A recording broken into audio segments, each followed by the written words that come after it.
যিদিনাখন শুই উঠা অকণমান দেৰি হয় সেইদিনাখন গোটেই দিনটো ৰুটিনখনেই খেলিমেলি হৈ যায়।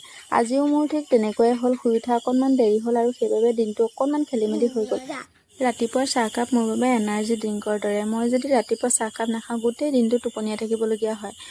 টোপনি লাগিয়ে থাকে মানে দিনটো। আৰু এইফালে ল'ৰাই কিবা এটা দেখাই আছে। কি দেখাই আছে চাওকচোন। সেইফালে শালিকা এজনী বহি আছে আৰু বহি লৈ টিকিয়াই আছে, সেইটোকে সি দেখাই আছে। আজি ৰাতিপুৱা শুই উঠা দেৰি হোৱাৰ বাবে মই মনৰ পচন্দৰ একোকে বনাবই নোৱাৰিলোঁ। সেইবাবে ছোৱালীৰ বাবে কেইটামান ঠাণ্ডা ভাত আছিলে ৰাতিৰে, সেয়াকে ডিম এটা দি ভাজি ল'লোঁ আৰু টিফিনত দিবৰ বাবে মালপোৱা কেইটামান বনাই ল'লোঁ।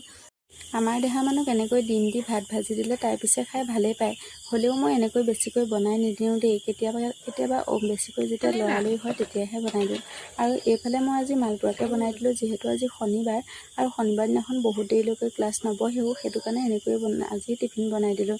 তাই দেখিছেনে, মোৰ চাদৰত মুখখন নুমুচিলে তাই শান্তিয়ে নাপায় মানে। আৰু এইফালে তাই ধুনীয়াকৈ খাই ল'লে আৰু খাই লোৱাৰ পিছত তাইক মই চুলি তুলি বান্ধি দিলোঁ।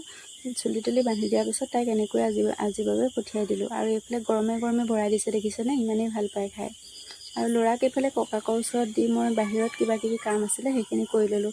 বাহিৰৰ কাম মানে এইফালে ছাগলী বান্ধিব আছিলে, ছাগলী বান্ধি ল'লোঁ। আপোনালোকে যদি মোৰ পেজটো নতুনকৈ চাই আছে তেতিয়াহ'লে লাইক কমেণ্ট এটা কৰিবলৈ নাপাহৰিব আৰু লগতে চেনেলটি ফ'ল' কৰি দিব। আৰু এইফালে মই ছাগলী বান্ধি ল'লোঁ। ছাগলী বান্ধি লোৱাৰ পিছত পাকঘৰলৈ আহিলোঁ। পাকঘৰত আহি জুইকুৰা জ্বলাই ল'লোঁ। আৰু এইদৰে কেৰাচিন তেল নোহোৱাৰ বাবে আজিকালি পলিথিনে জুই ধৰিবলগীয়া হয়। আৰু মই আটাৰ পেকেট এটা আছিলে, সেইটো দিয়ে জুইকুৰা ধৰি ল'লোঁ। জুইকুৰা ধৰি লোৱাৰ পিছত দালি কুকাৰত পাতি থোৱা আছিলে আৰু সেইবাবে দালিখিনি জুইতে তেল মাৰি ল'লোঁ। জুইত বনোৱা সোৱাদ পিছে বহুতেই সুকীয়া দেই। যিসকলে জুইত বনাই খায় সেইসকলেহে তাৰ অনুমান কৰিব পাৰে। আজিলৈ আহিছোঁ দেই, বাই বাই।